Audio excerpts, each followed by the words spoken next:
ಹರೇ ಕೃಷ್ಣ.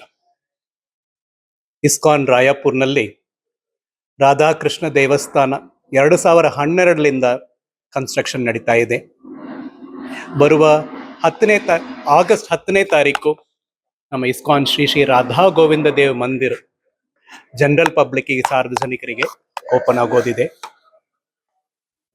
ಈ ತಿಂಗಳು ಜೂನ್ 18ನೇ ತಾರೀಕಿನಿಂದ ಪ್ರಾಣ ಪ್ರತಿಷ್ಠೆ ಕಾರ್ಯಕ್ರಮಗಳು ನಡೀತಾ ಇರುತ್ತೆ. 18ನೇ ತಾರೀಕಿನಿಂದ 22ನೇ ತಾರೀಕು ತನಕ ಪ್ರಾಣ ಪ್ರತಿಷ್ಠೆ ನಡೀತೆ. ಸೊ ಅದ ನಂತರ 48 ದಿನ ಮಂಡಲ ಪೂಜೆ ನಡೀತೆ.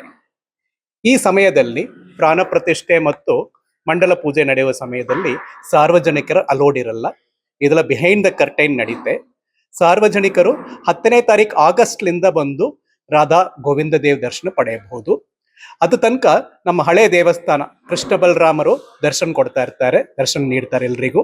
10ನೇ ತಾರೀಕು ಆಗಸ್ಟ್ ಕೃಷ್ಣ ಬಲರಾಮರನ್ನ ಈ ಮೇನ್ ಟೆಂಪಲ್ಗೆ ಶಿಫ್ಟ್ ಮಾಡಿಬಿಡ್ತೀವಿ.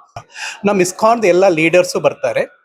ಮೇಯ್ನ್ ಆಗಿ ಶ್ರೀ ಮಧು ಪಂಡಿತ್ ದಾಸ್, ಇಸ್ಕಾನ್ ಬ್ಯಾಂಗ್ಳೂರ್ ಪ್ರೆಸಿಡೆಂಟ್, ಮತ್ತು ಅಕ್ಷಯ್ ಪಾತ್ರ ಚೇರ್ಮನ್ ಅವರು ಬರ್ತಾರೆ. ಸೊ ಅವ್ರ ಕೈಯಿಂದ ಇಲ್ಲಿ ಪ್ರಾಣ ಪ್ರತಿಷ್ಠೆ ಮತ್ತು ಫಸ್ಟ್ ಅಭಿಷೇಕ ನಡೆಯಲಿದೆ. 5 ದಿನ ತರತರದ ಹೋಮಗಳು ನಡೀತೆ.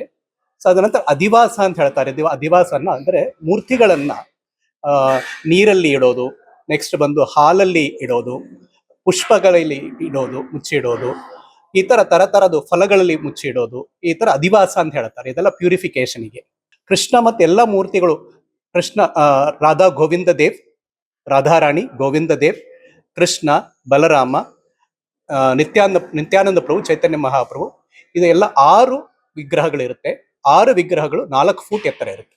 ಜೈಪುರ್ನಲ್ಲಿ ಎಲ್ಲಾ ಮೂರ್ತಿಗಳು ತಯಾರಾಗಿದೆ. ಮೂರ್ತಿಗಳು ಬಂದಿದೆ. 10 ದಿನ ಹಿಂದೆನೆ ಮೂರ್ತಿಗಳು ಇಲ್ಲಿ ಬಂದಿದೆ.